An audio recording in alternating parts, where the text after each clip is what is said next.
அண்ணாமலை 12 சீட்டு கேட்டார் எடப்பாடி கிட்ட 24 தேர்தல்ல. அது செட் ஆகாதனால பிரிஞ்சு வந்தாங்க. ஆனா டெல்லியில என்ன கமிட் பண்ணிட்டு வந்தாராம் தெரியுமா? 25 எம்பிக்களை நான் கூட்டு வரேன், நான் உட்பட 25 எம்பிக்கள் வருவோம் அப்படின்னு சொன்னாராம். குறைஞ்சது 5 எம்பியாவது நான் அனுப்புவேன் அப்படின்னு சொன்னாராம். ஒருத்தர் கூட அனுப்பல.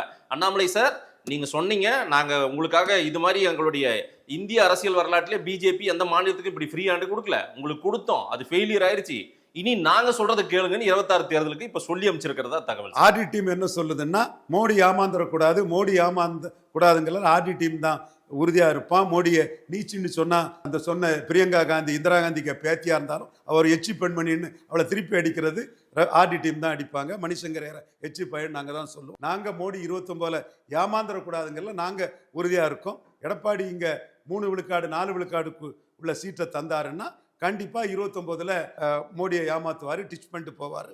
Master the art of ditching, காலை வாரி விடுறதுல வல்லவருங்கிறது அவருக்கு கடந்த காலம் எல்லாருக்குமே தெரியும்.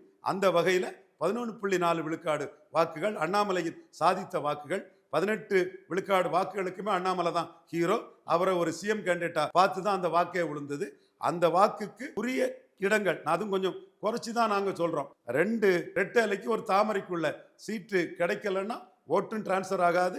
அதை விட 29 மோடி ஏமாந்து நிற்கிறத விட அண்ணாமலை சிஎம் கேண்டிடேட்டா சொல்லி களமாடினா ரெட்டை இலக்க வாக்கு வருங்கிற கருத்தை தான் நாங்க சொல்லி. இல்ல, நீங்க செய்யறது இதெல்லாம் ஃபெயிலியரா முடிஞ்சிரும், இந்த மாதிரி எல்லாம் நீங்க வாங்கலனா நீங்க கருத்து உருவாக்கம் பண்றீங்க, அந்த கருத்தை சொல்றீங்க. ஆமா, அந்த 23 மட்டும் புண்ணாக்கு உருவாக்கம். என்னையா பேசுற நீ?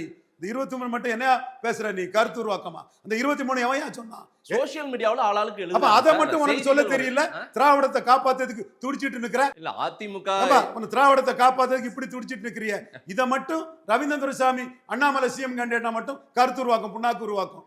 அவனு ஃப்ராட் பயலுக எவனோ ஏதோ சொல்லி பிரேமலதா அம்மையார் செருப்ப கலத்தி அடிக்கிறாங்க. அப்படி எனக்கு 6 சீட்டுன்னு யார் சொன்னாங்கன்னு அடிக்கிறாங்க. சொல்லல, வதந்தின்றாங்க. ஆளாளுக்கு எல்லாருமே டிடிவி உட்பட எல்லாருமே வதந்திட்டாங்க. ஆனால் அந்த கருத்துருவாக்கம் சரி 23 பாஜகவுக்கு 23, பாமகவுக்கு 23, 6-6ன்ற அந்த செய்தியை மீடியா வழியாக பரப்பி விட்டது யாரு?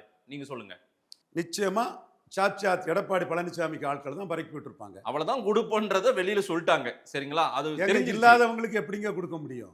இருக்கிறதே பாஜகவும் தமாகவும் தான். இல்லாதவங்களுக்கு எப்படிங்க கொடுக்க முடியும்? இல்ல, அவங்களெல்லாம் நாம் அண்ணாமலை சிஎம் கேண்டிடேட் சொன்னா மட்டும் உங்களுக்கு திராவிடத்தை அண்ணாமலை அடிச்சு தவிர்த்து தூக்கி வீசிடுவாரு. ஒரே குட்டையில் ஊரிய மாட்டீர்கள். பெருந்தலைவர் காமராஜ் சொன்ன வார்த்தையில ஜெயலலிதா ஊழல், அண்ணா பசுமன் தேவரை கண்டு பயந்து ஓடிட்டாரு, எடப்பாடி தற்குறின்னு 18 விழுக்காடு வாக்களை எடுத்து வச்ச அந்த வாக்குகள் அண்ணாமலை பின்னாடி நின்று அண்ணாமலை தமிழ் மண்ணில் பெரிய ஆளாயிருவாரு, எடப்பாடி களத்தை விட்டே காலி ஆயிடுவாருங்கிற அச்சம் உங்களுக்கு இதை மட்டும் கருத்துருவாக்கணும்.